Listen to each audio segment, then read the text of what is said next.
season and not tied it to Kevin Stefanski. Every time it's a Baker Mayfield quote unquote breakout game or Baker Mayfield proves something to the doubters, it's because we say Kevin Stefanski put him in the right positions to do so. He's not only the head coach, but he's the play caller. And when you have to do all of those things from the same position, I think your worth is a little bit different than most head coaches in this league. And so I think this is not only a huge loss as to what it will mean to the Cleveland Browns from a sense of not having your head coach there, not having someone who's delegated the entire season, but you're losing not only your schematic leader, but your actual in-game play caller that understands the vibe and the flow of this team each and every down. And I think that's huge, and it can't go underrated. This is like losing, at least to me, 3 to 7 points in this game to a team that you are already the underdog to. Ryan, you mentioned they lose Kevin Stefanski as the head coach, but the quarterback coach and Alex Van Pelt takes over play calling duties. Quarterback coach is in the ear and works in conjunction along with Kevin Stefanski in terms of game planning, calling plays. How could this be significant to Baker Mayfield in this particular game? Well, you know, Key, that's significant because that's the guy you have the most conversations with.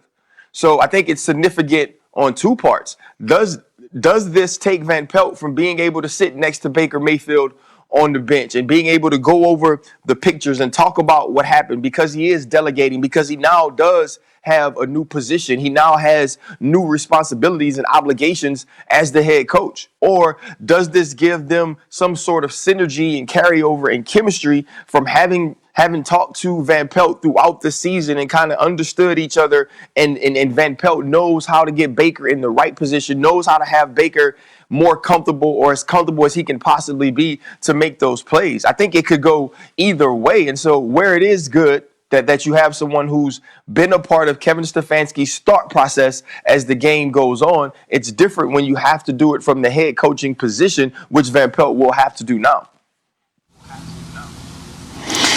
Right, let's talk about the Eagles for a second, man. Give me your unfiltered opinion on if you were a player on that roster. How would you have handled everything that just went down? Well, first off, you've been around it, Jay. Like, you take your shower after the game, you grab your stuff, and you go home. Like that's the way you handle it. And now, when you start to be prodded and picked by the media, you understand what response they're trying to get. I think you handle that in the building. You have an exit meeting, right? You talk to the head coach, you talk to your position coach. And in those meetings, you can basically say whatever the hell you want to say. And so if you have an issue with the way Doug Peterson handled that situation, that's when you tell him. You tell him the importance of that game to you. You tell him the importance of that decision. And so I would be pissed off about it. And not pissed off because Doug Peterson made a decision that he felt was good for him, for his team, or good for him, or helped his thought process as how he saw Nate Sudfeld, but because it wasn't communicated, because it couldn't be adjusted based off of where we were in the game. And when your leader, Jason Kelce, says weeks before that every decision made on the football team should be made with one priority, and that's winning football games, and then your head coach decides to go a different route, and that's not communicated, then those are mixed messages. The team wants one thing, the head coach wants something different, and that needs to be addressed with the head coach. Let me ask you this though, Ryan, because I've been going back and forth with this thing and trying to understand his communication. If he communicates with them that what we all know, he was tanking to get to the 6th pick, can the Philadelphia Eagles be punished for doing that? Is that the reason that he probably didn't communicate, because he didn't want to lose draft picks or be heavily fined?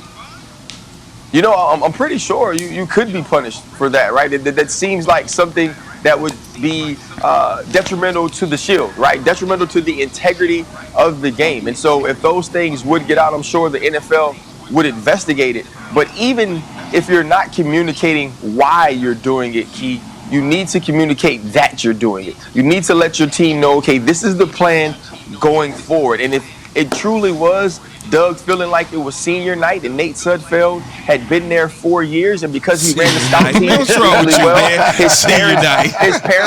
his parents deserved to see him play, then cool. Tell me that. Tell me, you know what? Nate's parents are going to be in attendance tonight, and when they walk him across the field to take his senior picture, we want to see him get some snaps. But let us know that. Let us understand why we are taking this field, because clearly it wasn't to win the game. Is Doug coming back as the head coach? Is he going to be the head coach when all this is said and done to start the 2021 season?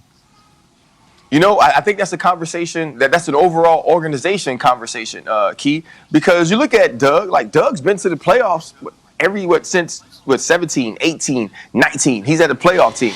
And it's not very often that you win a Super Bowl, you go to the playoffs in succession like that, and one bad year gets you out of it. Now, we're looking at things in a microscope of like, some of this junk just looks terrible. Your starting quarterback, who $110 million man, he's no longer your quarterback. And then you bench or you replace your guy you replace him with in the last quarter of the season. And so those things look bad. But I think you have to look at his tenure in totality. And so it's, what do we do with Doug Peterson? Is he our coach next year? And then you figure out what you're going to do with your quarterbacks.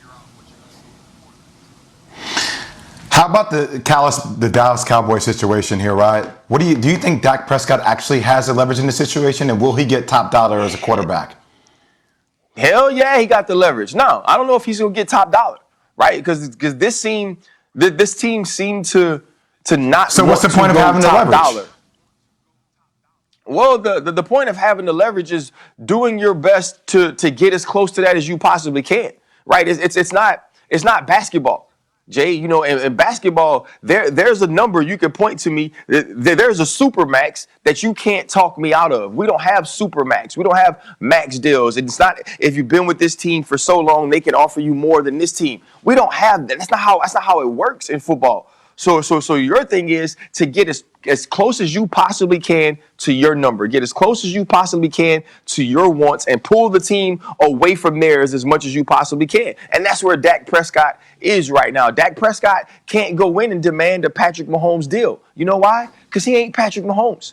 But he can start talking about some of that Deshaun Watson money, that Russell Wilson money that he was expecting last year. I think that conversation shifts in his direction. That conversation is now playing on his side of the football. And so I think he gets more than he was going to get last year. I believe he'll understand that. He'll get more guaranteed. He may even get the length of deal that was kind of keeping these two sides apart. But it doesn't necessarily mean that he's going to break the bank and now become by far the highest paid quarterback in the NFL.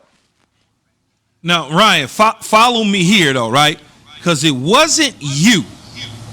It was somebody else in Pittsburgh that played the safety position. It wasn't you that went to New England and was poking the GOAT like Chase Young has been doing over the last week. Who was that? You know what I'm talking about. And Tom Brady and Randy Moss and crew went after him repeatedly over the top. I just can't remember the name of that safety. I don't want to do my dog like this. I know he but you know what I'm talking about, right? Saying his name. It's my homeboy Anthony Smith, bro. Good. That's who it was. Yeah. So now here's the question: should Chase Young be worried about becoming Anthony Smith? Because he has been doing what Anthony did to Tom Brady, talking trash. You know what? Hell no. And I'm going to tell you why. Here was the difference. Tell me. Anthony Smith at the time was a second-year safety. He replaced me. That's the year I got sick. And he's playing against Tom Brady in his prime. He's playing against Randy Moss, having the greatest statistical season, touchdown-wise by a wide receiver, and all of these other things going on in New England, right? And he couldn't win his individual battle. You know who can win his individual battle? Chase Young. Now, you may have to worry about Fuller on the outside and Darby on the outside, but the dude that stands in front of Chase Young could whip him. And then the dude he's trying to get to, who is Tom Brady, if those two dudes get face-to-face, I pick Chase Young. Now, does that mean they're going to win the game? No. Does it mean that the Tampa Bay Buccaneers aren't a better team? No. What it means is Chase Young is solely focused on whoever you put across from me can't hold me, and Tom Brady cannot get away from me.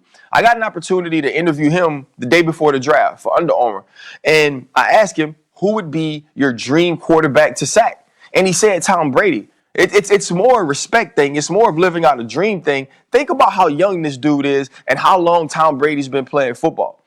Tom Brady's been the greatest quarterback of all time since Chase Young has been paying attention to football. You think he don't want to sack that dude? You think he don't want you to bring on the GOAT? And the other part is, like old girl said on whatever, was it Real Housewives or Love and Hip Hop? Who gonna check him, boo?